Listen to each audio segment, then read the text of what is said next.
Sempat menghilang usai jet pribadi jadi sorotan luas. Kaisang Pangarep berinisiatif mendatangi KPK untuk mengklarifikasi dugaan gratifikasi. Kaisang pun sudah mengisi formulir penerimaan gratifikasi dan kini bolanya berada di tangan KPK untuk menentukan status dugaan gratifikasi jet pribadi dalam 30 hari ke depan. Sudah ada juru bicara Ketua Umum PSI Kaisang Pangarep, Francine Wijaya, dan mantan Komisioner KPK Saud Situmorang. Selamat petang Bang Saud, selamat petang Mbak Francine. Terima kasih sudah menyediakan waktunya di Kompas Petang sore hari ini. Ya, saya akan ke Mbak Francine terlebih dahulu. Mbak Francine, kami konfirmasi kembali ya. Artinya tadi Mas Kaisang mengisi formulir gratifikasi ya? Betul, sesuai ya, dengan arahan ini dari KPK. Artinya Mas Kaisang mengakui sudah menerima gratifikasi selaku anak dari penyelenggara negara?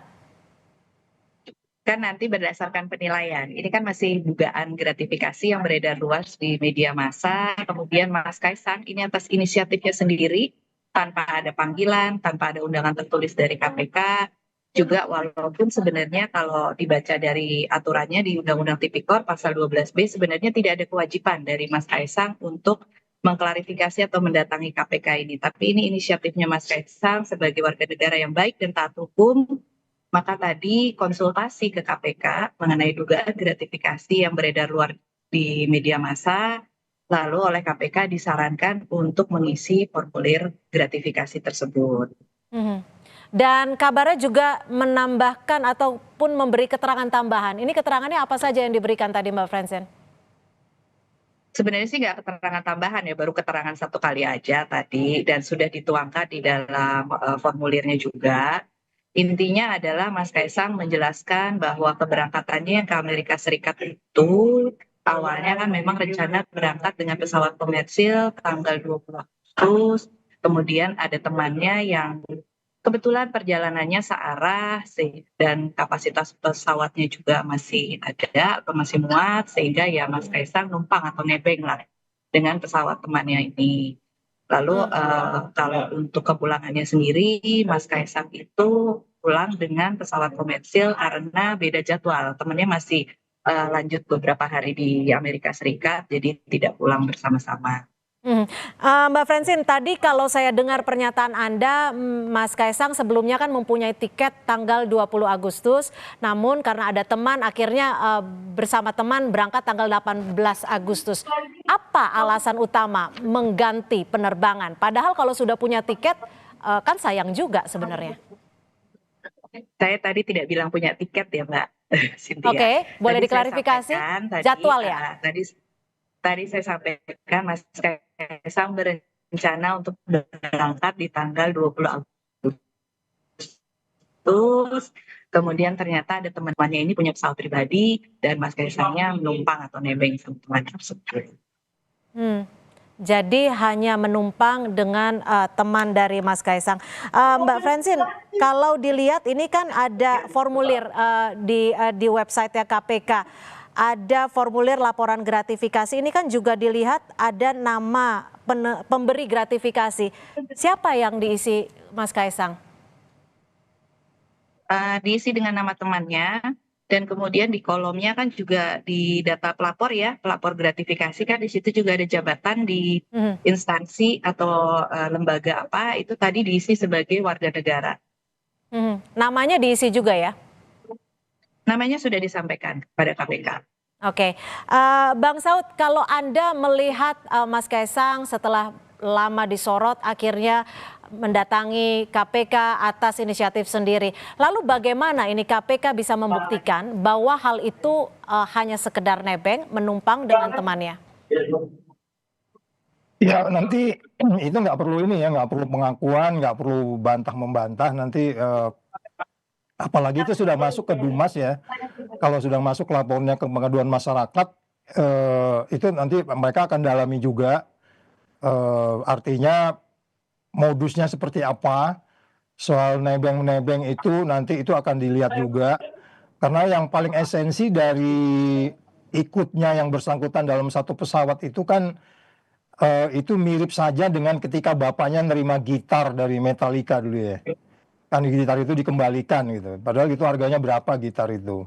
Jadi maksudnya ini anak dan bapak ini nggak bisa dipisahkan, dia kategorinya penyelenggara negara. Nggak juga kalau ada orang tak dari ujung mana gitu tiba-tiba diajak naik pesawat itu, nggak mungkin juga gitu. Jadi artinya kalau kita bicara yang disebutnya gratifikasi, di situ kan banyak aspeknya yang mau diambil dari situ. Selain perilaku penyelenggara negara yang jauh dari perilaku KKN, juga soal keadilan dan lain-lain. Jadi sekali lagi, tolong kasus ini dilihatnya itu secara meluas, tidak hanya soal dengan teman naik pesawat, teman saya bayarin gitu ya. Itu terlalu simpel sebenarnya. Jadi sekali lagi nanti akan dilihat oleh, kalau udah di Dumas tentu itu penyelidik akan melihat. Kalau nanti levelnya di Deputi Pencegahan, nanti teman-teman di Direktorat Gratifikasi akan melihat sejauh apa. Karena kalau bahasa yang simpel sederhana, seorang menteri menikahkan anaknya, ya kemudian ada orang memberikan sebuah souvenir di pernikahan itu, dia hanya boleh nerima 1 juta. Anak menteri ini hanya boleh nerima 1 juta, nanti dinilai. Bahkan kalau dia ngasih uang dolar, nah $100, kursnya dari ketika itu masih 16.000, itu juga diambil oleh negara. Jadi artinya nanti silakan Direktorat Gratifikasi dan Deputi Pencegahan menilai itu sejauh apa. Tetapi menarik buat kita adalah kasus ini menjadi ada aksi reaksinya ketika reaksi masyarakat semakin keras. Sebenarnya akan menjadi lebih baik tanpa juga Kaisang atau siapapun mendapat sorotan terlebih dahulu untuk kemudian baru memberi respon terhadap hak-hak dan kewajiban hukum yang harus dia lakukan gitu. Gitu, Mbak. Tapi Bang Saud, seperti apa sih tahapan dari KPK untuk menentukan gratifikasi atau tidak, Bang Saud? Ya, nanti itu akan dilihat, akan ada kronologis. Ya, nanti mereka akan mendetail, nanti akan ada klarifikasi lebih lanjut seperti apa sebenarnya proses perjalanan itu. Ya, nanti mereka akan menilai kalau umpamanya memang itu disebutkan dalam pengertian mirip dengan kasus gitarnya Metallica atau diberinya seseorang domplengan di dalam pesawat itu, sehingga kemudian nanti mereka merumuskan bahwa ini adalah milik negara, ya sangat sederhana kemudian itu akan diganti gitu. Tetapi kan sekarang publik menjadi lebih penasaran ketika dianggap bahwa ini bukan case yang pertama gitu. Jadi agak kemana-mana nih case ini. Tapi kita menghargai bahwa kalau memang ada seseorang melaporkan sesuatu potensi yang kita sebut sebagai katakanlah potensi pelanggaran pasal 12 yang disebutkan tadi itu, sehingga kemudian ini menjadi lebih clear untuk dijelaskan, sehingga bagi kita semua, sehingga ini pembelajaran yang disebut oleh Pak Hala tadi.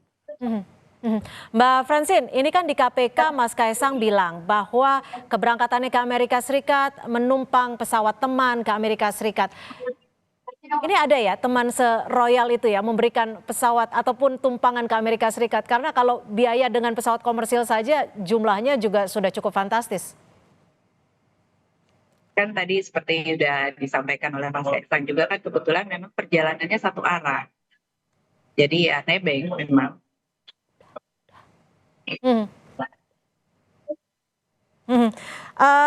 Kalau tadi saat mengisi formulir seperti yang tadi sudah saya tanyakan sebelumnya, kan Mas Kaisang sudah mencantumkan siapa pemberi gratifikasi tersebut. Untuk latar belakangnya juga diminta KPK untuk mengisi, Mbak Francine? Sesuai dengan formulirnya tadi, atas dugaan gratifikasi tadi sudah diisi datanya, namanya, kontaknya, kemudian hubungannya sebagai teman. Siapa tuh namanya Mbak Francine? Dan Sudah juga disampaikan ke KPK, pekerjaannya nanti mungkin? bisa ditanya. Gimana? Sudah disampaikan ke KPK, nanti bisa dicek ke KPK. Tapi Mbak Francine sendiri sebagai juru bicaranya sebenarnya mengetahui ya? Mengetahui ya. Untuk latar belakangnya Mbak Francine, karena ini menjadi pertanyaan publik ketika seorang anak penyelenggara negara, dalam hal ini adalah anak presiden, mendapat tumpangan secara mungkin bisa dikonfirmasi secara cuma-cuma berpergian ke Amerika Serikat menggunakan pesawat jet pribadi. Tadi kalau saya menyimak dari penjelasannya Mas Saud ya, itu kan tadi kalau misalnya ada menteri yang menikahkan anaknya kemudian menerima sejumlah uang dalam pernikahan tersebut, yang mempunyai kewajiban untuk melaporkan kan sebenarnya orang tuanya, karena yang menjadi menteri kan orang tuanya. Nah, dalam hal ini kan tadi Mas Kaisang ini dengan inisiatif pribadi loh, datang sebagai warga negara Indonesia yang baik, taat hukum, dia datang sendiri ke KPK konsultasi menanggapi dugaan gratifikasi yang beredar luas ini bagaimana. Lalu kenapa baru menyikapinya. sekarang Mbak Francine Mas Kaisang bersedia untuk datang dengan inisiatif sendiri? Sebenarnya kalau dilihat dari batas waktu itu kan juga dari aturannya kan memang ada 30 hari ya sejak dugaan gratifikasi tadi. Jadi sebenarnya masih di dalam batas waktu tersebut. Mhm. Mhm. Bang Saud, apa sih pasal yang bisa dikenakan karena ini kan kaitannya terhadap anak penyelenggara negara. Untuk penyelenggara negaranya sendiri bisa dikenakan pasal tidak? Ya, nanti akan dilihat ya bahwa prosesnya itu nanti akan terlihat ya.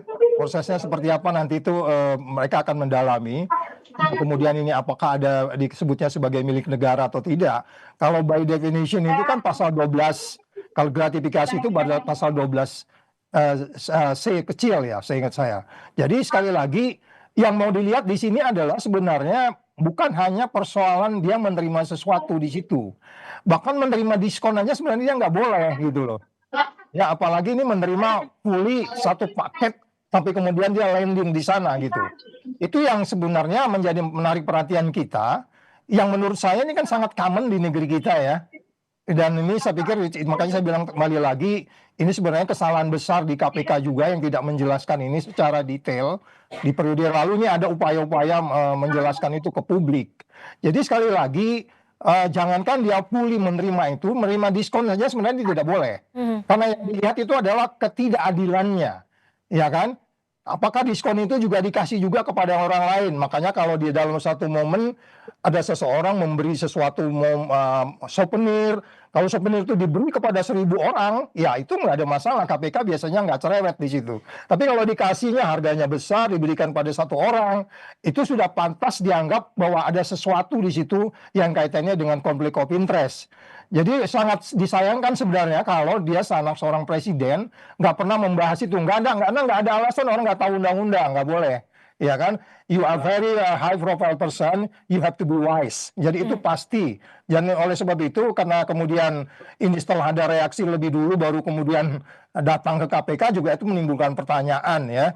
Sehingga apa yang disebut sebagai penyalahgunaan wewenang yang ditimbulkan oleh dalam hal ini orang tuanya, ini kan menjadi ujung dari case ini sebenarnya. Kalau dia anak orang-orang biasa nggak juga mungkin, atau kalau temennya sendiri ya nggak, no problem.